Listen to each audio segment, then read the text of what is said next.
샬롬, 부활하신 주 예수 그리스도가 베푸시는 은혜와 평강이 우리의 삶에 충만할 수 있기를 기도하고 축복합니다. 오늘 함께 읽고 묵상할 말씀은 어제 읽었던 사도행전 9장 3절로부터 5절 말씀입니다. 이 말씀을 다시 한번 읽고 조금 다른 내용으로 함께 생각해 보고자 합니다. 사울이 길을 가다가 다메섹에 가까이 이르더니 호련히 하늘로부터 빛이 그를 둘러 비추는지라 땅에 엎드려져 들음에 소리가 있어 이르되 사울아 사울아 내가 어찌하여 나를 박해하느냐 하시거늘 대답하되 주여 누구시니이까 이르시되 나는 내가 박해하는 예수라. 아멘. 성경을 읽을 때나 묵상할 때나 설교를 듣거나 기도할 때 하나님의 말씀이 서로 연결되어 전체적으로 하나로 엮이는 순간이 있습니다. 그때 우리는 정말 그렇구나 하며 자신의 사고방식을 완전히 바꾸는 깨달음을 얻게 됩니다. 이러한 경험은 진리에 대한 더 깊은 이해를 갈망하게 합니다. 성령님의 은혜로 성경을 깨닫게 되면서 우리는 영적으로 한 단계 성장하게 됩니다. 이러한 경험 역시 우리의 삶에서 매우 소중하고 필수적인 일입니다. 이러한 변화가 가능하게 된 것은 예수님의 부활 덕분입니다. 부활하신 예수님을 만난 바울은 성경의 모든 내용이 하나로 연결되는 경험을 하게 됩니다. 이는 바울이 회심하고 참된 하나님을 만나는 계기가 되어 진리를 따라 사는 삶으로 이끌었습니다. 바울이 주여 누구십니까? 즉 지금 나에게 말씀하시는 당신은 누구신가요? 라고 질문했을 때 들려온 대답은 바울의 사고방식을 완전히 뒤흔드는 나는 내가 박해하는 예수라라는 말이었습니다. 바울은 현재 자신에게 일어나고 있는 모든 일이 하나님께서 하시는 일이라고 밖에는 생각할 수 없었습니다. 그리고 그 일을 행하고 있는 분이 바로 예수님이라는 말씀을 듣게 된 것입니다. 바울은 기독교가 진리라고 믿기 어려운 여러 가지 이유를 가지고 있었습니다. 바울이 이해하기로 성경은 하나님은 오직 한 분이라고 가르치고 있는데 그리스도인들은 예수라는 인물을 하나님처럼 숭배하고 있었습니다. 또한 성경에는 메시아가 다윗의 후손으로 나타나 세상을 막대기로 다스리며 자신의 백성을 모으고 모든 적을 물리친다고 기록되어 있습니다.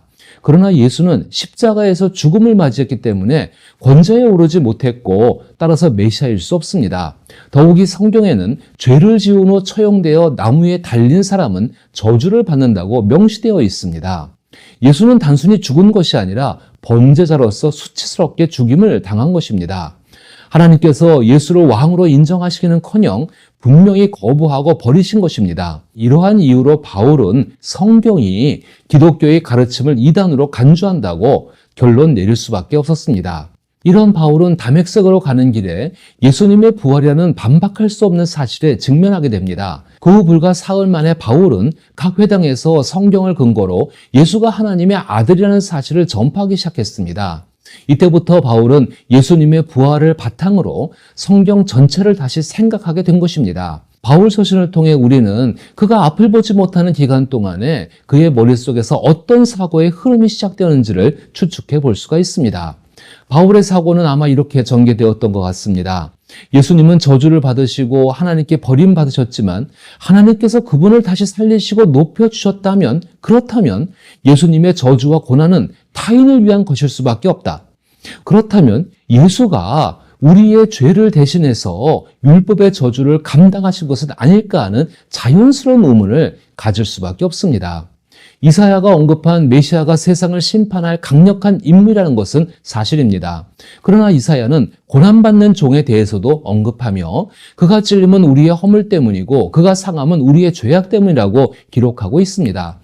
따라서 왕으로 오실 메시아와 고난받는 종이 동일한 인물일 수 있다는 생각을 하게 되는 것은 자연스러운 일입니다. 바울은 매일 성전에서 드리는 모든 동물 제사에 대해 깊이 생각해 보았을 것입니다.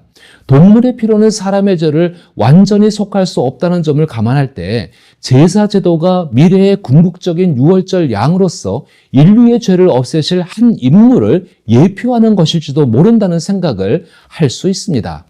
바울은 자신들이 드리는 제사와 예배 전체에 대해 다시 한번 깊이 고민하게 된 것입니다. 또한 아브라함의 후손을 통해 모든 민족이 복을 받으리라는 하나님의 약속에 대해서도 깊이 생각했을 것입니다. 아마도 그 약속이 예수님을 통해 이루어진 것이 아닐까 하는 의문도 자연스럽게 떠올렸을 것입니다. 바울은 그동안 성경을 어떻게 살아야 하나님의 복을 받을 수 있는지를 알려주는 일련의 율법과 도덕적 교훈으로 이해했습니다.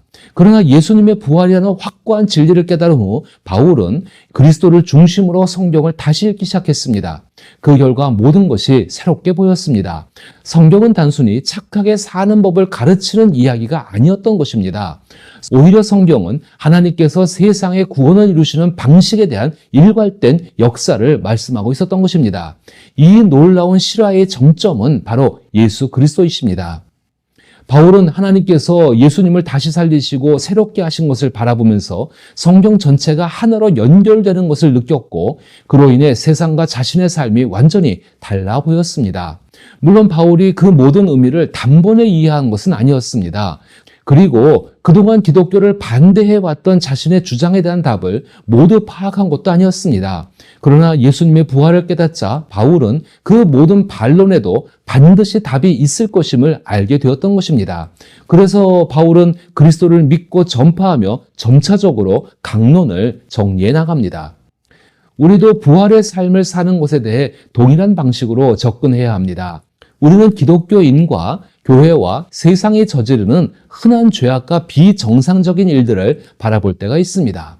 은밀하게 행해지는 차별, 소외, 억압, 그리고 불의에 대해 기독교의 대답은 군색할 때가 많고 내놓은 답에 대해 적극적인 실천도 없습니다. 혹은 강력한 반론과 실천 속에는 예수님이 죽은 자 가운데서 살아나셨다는 부활의 전제는 없습니다. 인생의 모든 것이 거슬리는 반론에 부딪혔을 때 이 현실이 예수님이 죽은 자 가운데서 살아나실 수 없는 상황인가라는 질문을 가장 먼저 던져보아야 합니다. 모든 일상에서 우리는 부활의 증거를 충분히 검토했는지 되돌아보아야 한다는 것입니다. 모든 반론은 결국 이 문제에 달려있다는 것입니다. 만약 예수님의 부활이 사실이 아니라면 교회가 어떤 주장을 하든 또는 교회사가 어떻게 전개되든 그것은 아무 의미도 없는 일입니다. 그러나 만약 예수님이 정말로 부활하셨다면 기독교와 복음은 진리입니다. 따라서 모든 반론에 대한 해답이 아직 우리에게 없더라도 이러한 질문에 대한 답이 존재함을 알기에 우리는 앞으로 나아갈 수가 있습니다. 기독교에 대해 더 깊이 이해하고자 한다면 먼저 복음서에 기록된 예수님의 삶과 특히 그의 부활을 살펴보아야 합니다. 현대인들은 종종 기독교가 나에게 맞는지 맞지 않는지의 여부를 먼저 고민합니다. 그런데 그럴 필요가 없습니다. 만약 예수님의 부활이 실제로 일어난 사건이라면 창조주이신 전능한 하나님이 계신다는 것입니다. 비록 당장 눈에 보이지 않더라도 복음은 분명히 나에게 가장 필요한 진리입니다. 예수님이 부활하셨고 예수님이 실존하신다면 우리도 바울처럼 의문이 풀리지 않더라도 주님, 제가 무엇을 해야 할까요? 라고 말할 수밖에 없습니다. 우리는 성경을 통해 부활하신 그리스도를 인격적으로 만나야 합니다. 부활하신 예수 그리스도를 인격적으로 만나지 않으면 두려운 순간에 하나님께서 주시는 희망을 받을 수가 없습니다. 부활하신 예수님을 만나면서 우리는 하나님이 주시는 강력한 소망 속에 살아가는 다양한 방법들을 발견할 수 있습니다. 예수님은 각 사람의 마음과 기질에 따라 접근 방식을 달리하십니다. 예수님께는 정해진 틀이 없습니다. 회심, 거듭남, 죄용서 받음과 같은 그리스도인들이 갖춰야 할 덕목에 대한 다양한 방법론들이 존재하지만 모든 사람에게 동일하게 적용될 수는 없는 것입니다. 어떤 이들은 마리아와 요한, 도마를 각각 감성적, 사색적, 실용주의적 성향으로 표현하기도 합니다. 지나치게 단순화된 접근이긴 하지만 예수님께서 사람들의 기질 차이를 이해하시고 각자에게 필요한 순간에 만나주신 것은 분명한 사실입니다. 예수님은 마리아와 도마에게 직접 찾아가 말씀하셨지만 요한과 베드로에게는 스스로 생각하고 깨달을 수 있도록 도와주셨습니다. 예수님은 각 사람에게 필요한 것을 적절한 시기에 가장 좋은 방법으로 주십니다. 따라서 우리는 자신이 그리스도를 만난 경험을 다른 사람과 비교하며 나는 그들처럼 신앙에 이르지 못했으니 내가 정말로 회심한 것일까라고 고민해서는 안 된다는 것입니다. 바울을 꾸짖고 무릎 꿇게 하신 예수님은 마리아에게는 조용히 이름을 불러서 그를 회심시키셨습니다. 예수님은 우리 각자에게 나는 너를 개인적으로 안다. 너의 길은 오직 너만의 것이며 반드시 다른 사람의 길과 같을 필요는 없다. 그러니 그들을 따르지 말고 나를 따르라 라고 말씀하십니다. 요한복음의 마지막 부분에서 베드로는 다른 제자를 가리키며 예수님께 그가 결국 어떻게 되는지를 묻습니다.